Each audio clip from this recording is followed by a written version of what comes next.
What about your emotional health? So we've discussed all of that.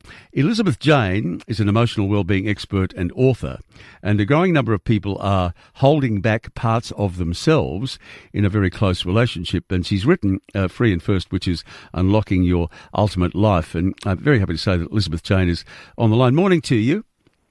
Good morning, Tim.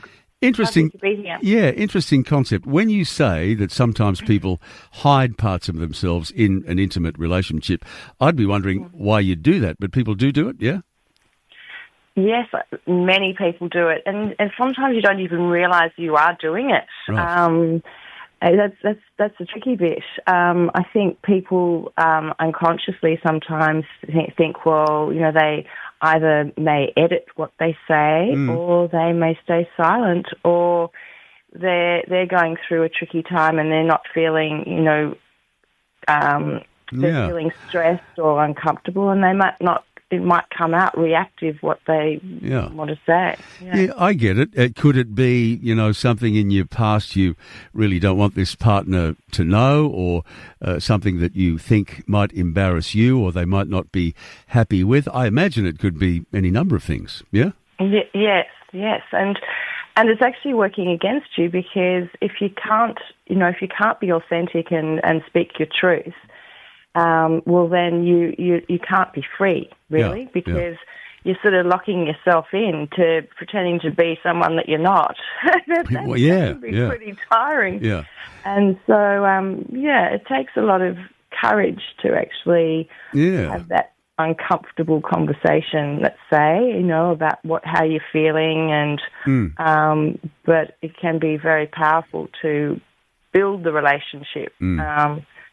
But a lot of people get, they think, oh no, my husband may leave me if I tell them the exact truth. So that's when the editing starts. Or staying silent. Yeah, just tiring. It would be.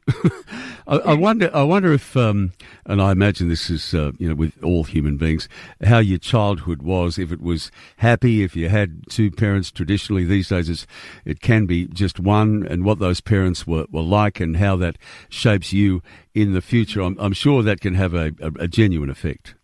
Yes, well, I think it can trigger you. If you've grown up with an unsettled home, well, then often you've got those memories sort of locked inside you, and you can be triggered, with something in your later life, unless you can sort of recognise how your emotional health is. Yeah. You can be reactive where you wouldn't perhaps be so reactive if you'd had a calm upbringing, stable upbringing.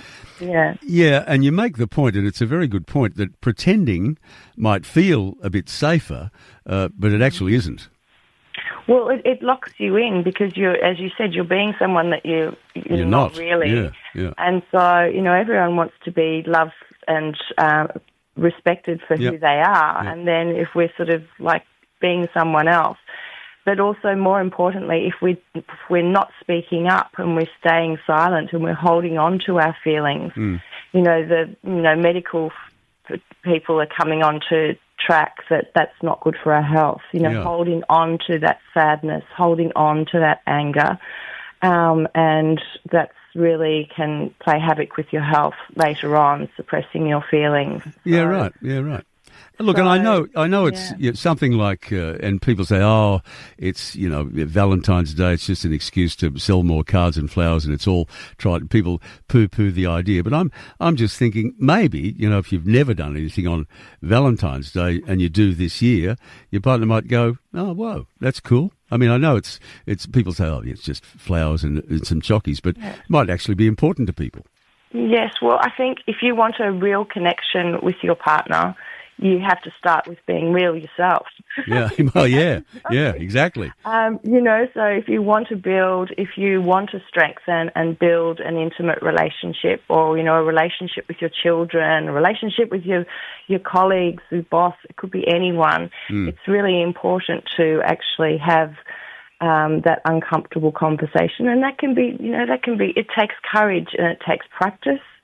And it takes vulnerability, and not many people like talking about how they're feeling if it's sort of like the unpopular emotions of anger or sadness. They think, oh no, why would I bother with those, and they hold on to those heavy emotions, and it doesn't make you feel good.